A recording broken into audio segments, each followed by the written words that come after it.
시켜. 법대로 해. 변호사님, 우리 이제 법대로에 이제 지금 3번째 녹화하고 네. 있어요. 이 사건은 어떻게 보면 집착?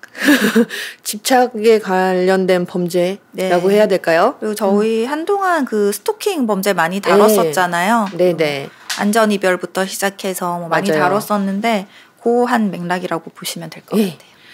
타이틀이 이래요. 의처증 때문에 몰래 이사했지만 현관 보이는 집 매입해서 지켜봤다. 네. 이 타이틀만 들어도 벌써 소름 끼쳐요. 그러니까 이건 너무 적극적이에요. 네, 그렇죠. 그쵸. 이사까지 했어. 네, 이거 어떤 사건이었죠?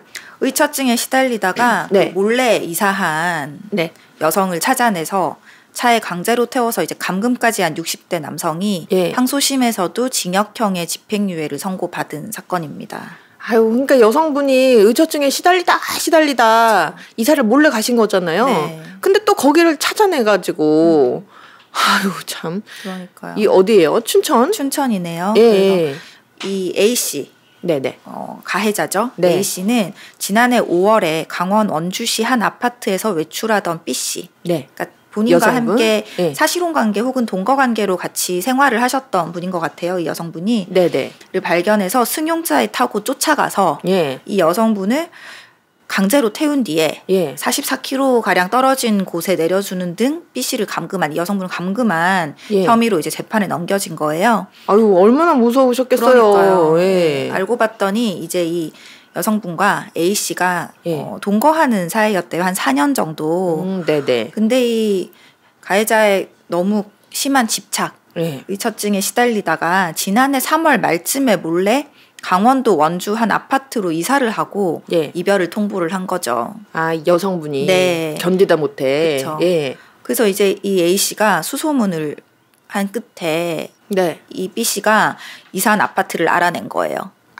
네. 큰일 났네. 예. 그리고 이 감금을 하기 며칠 전, 이 승용차에 태웠잖아요. 네, 그 네, 며칠 전에 이 B 씨가 이사한 네. 아파트 공동 현관문이 잘 보이는 곳에 집을 사가지고 소름. 지켜보고 있었던 거예요. 왜 이렇게까지 하냐고요. 그러니까요. 예. 예. 그 범인 당일에도 예. 이 A 씨가 그 집에서, 그러니까 자기 집에서도 현관이 보이니까 그러니까요. 하루 종일 이 B 씨가 나오는지만 집에서 보고 있는 거예요. 띠꼬리야. 보고 있다가 이 B 씨가 장을 보러 네. 가니까 따라 나와서 이제 범행을 저지른 거죠. 자기 싫다고 갔는데 뭐 한다고 이렇게까지 또 행동을 하냐고요. 이건 약간 병적이죠, 이 정도면. 네, 그렇죠.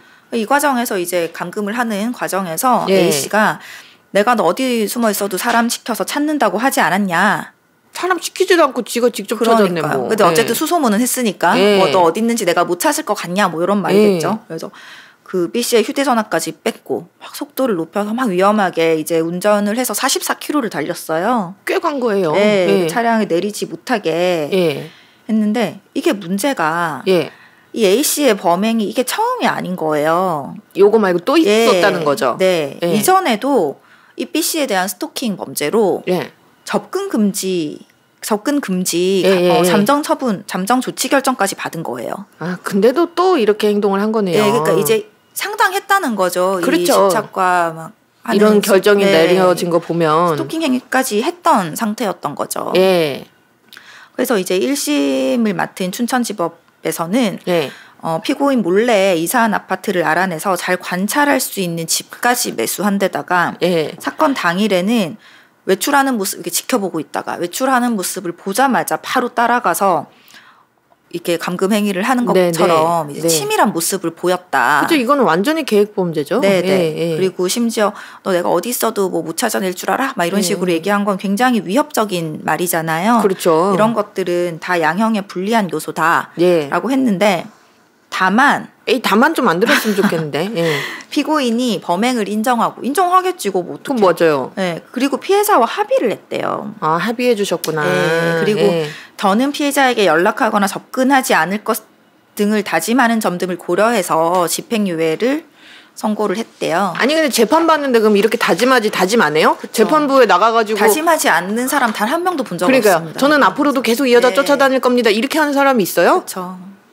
참. 그래서 이제 이 판결에 불복을 했어요, 검찰에서. 네네. 너무 부당하다, 너무 가볍다 했는데 항소심에서도 원심을 똑같이 유지를 한 판결이죠. 아, 그럼 징역 1년에 집행유예 2년. 네, 그 사실상 뭐 밖에서 활동을 하는 거네요. 네.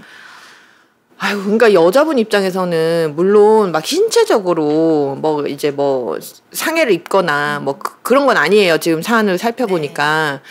그런 건 아니지만 심적으로 얼마나 불안하겠냐고요. 그렇죠. 그리고 이게 이전에 B 씨에 대한 스토킹 범죄가 이미 있었어요. 그러니까요. 예. 그리고 접근 금지까지 받은 상태였단 말이죠.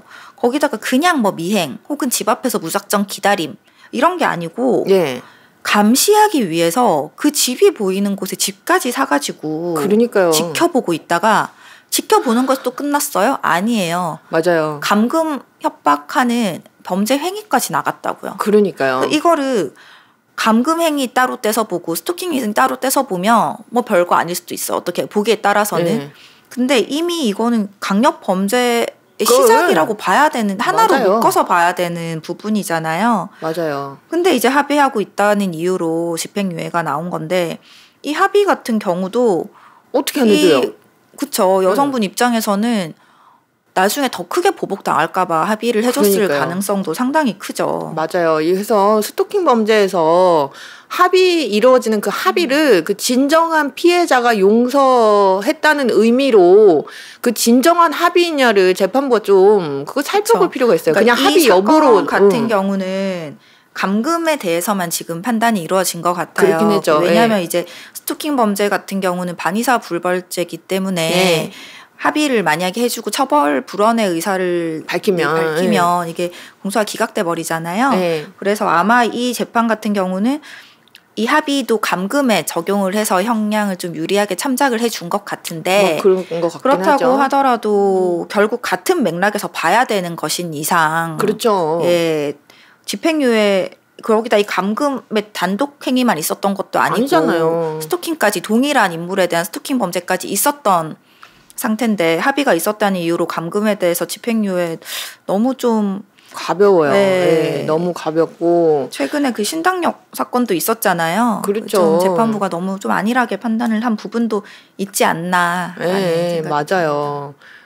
아니 그리고 그런 경우도 왕왕 있어요. 이렇게 하면 내가 얘기 좀 하려고 차 타고 가면서 차 타고 이렇게 드라이브 한 바퀴 하면서 좀 너무 답답하고 관계 회복을 좀 시키고 싶어서 근데 나 안 만나주니까 이렇게 좀 바람도 쐴 겸 차 타고 가면서 한번 얘기 좀 나눠보려고 한 거지 내가 뭐 이 여자를 감금을 시키려고 한 거 아닌데 이렇게 주장들 많이 하시는데 차에 이렇게 내 의사에 원치 않 내가 차 탈 의사도 없었고 내가 이 사람이랑 계속 차를 타고 같이 갈 의사도 없는 상태에서 강제로 이렇게 차에 태워갖고 다니면 못 내리게 하고 이거는 감금이에요. 이거는 휴대전화까지 뺏었죠. 그렇죠. 외부랑 차단시키기 위해서 휴대전화를 뺏는 행위까지 했죠. 그래서 이거는 그냥 단순히 차 타고 44km 정도 달렸고 피해자가 그럴 수 있는 일이라고 합의해줬다라고 해서 그게 다는 아닌 사건이 분명하고 실제로 이 피해 여성에게 더 심각한 범죄를 또 할 가능성도 좀 큰 것 같아서 굉장히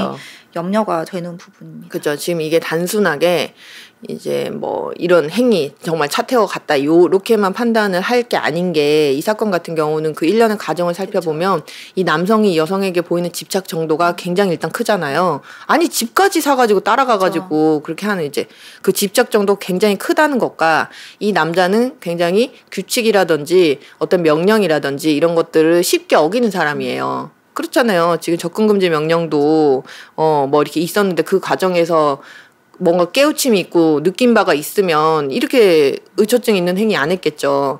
이렇게 자꾸만 위법한 행위를 반복을 한다라는 점에서 보면 이 사람의 재범 가능성이 낮을까? 결국 그렇지 않을 수 있다는 거예요. 스토킹 범죄라는 범죄 성격 자체가 재범 발생률이 높을 수밖에 없는 거잖아요. 그리고 이제 심지어 스토킹 범죄로 접근 금지를 받았는데도 감금 행위를 했어요. 그렇죠. 그러니까 전혀 그런 거에 개의치 않는다는 거죠. 그렇죠. 맞아요. 그러니 이런 사람이 나중에는 조금 더 강도 높은 어떤 그 피해를 끼치지 않으리라는 보장이 없다라는 거죠. 부디 이 여성분의 신변에 더 위험한 일들이 발생하지 않기를. 그러게요. 잘 마무리가 됐으면 좋겠습니다. 그리고 뭐 사랑이라는 이름으로 이렇게 포장하고 그래서는 안 돼요. 그래서 뭐 잠깐 얘기하려고 차 뭐 타고 갔다. 아니면 잠깐 얘기하려고 우리 집에 불러갖고 뭐 얘기한 거다. 안 돼요. 안 돼. 다 안 돼요. 감금이에요. 그리고 이게 아까 그 반의사 불벌죄가 나와서 조금 첨언을 드리자면 이 스토킹 범죄의 합의나 처벌 불원의 의사가 있으면 더 이상 기소를 하지 못하게 돼 있잖아요. 현행법으로는. 네. 근데 이거에 대한 어떤 강요에 의한 합의 그렇죠. 이런 것들이 네. 너무 빈번하게 발생을 하고 있기 때문에 이 반의사 불벌죄를 폐지하자라는 없애자. 개정안이 나왔어요. 근데 맞아요. 아직 시행은 되지 않고 있기 때문에 지금은 아직 반의사 불벌죄가 적용이 되고 있어요. 하루빨리 좀 개정이 됐으면 합니다. 맞아요. 네. 이런 점들이 이제 고려가 돼서 반의사 불벌죄 이제 폐지하자, 적용하지 말자라는 이제 논의가 나왔는데 빨리 그게 돼야 왜냐면 지금 이 순간도 어찌됐든 간에 그런 일들이 벌어지고 그래서 뭐 합의를 종용하고 강요하고 공포에 의해서 해주고 그래서 빠져나가고 이런 사람들이 생기고 있기 때문에 하루빨리 이제 시행이 됐으면 하는 네. 그런 바람입니다. 네, 수고하셨습니다.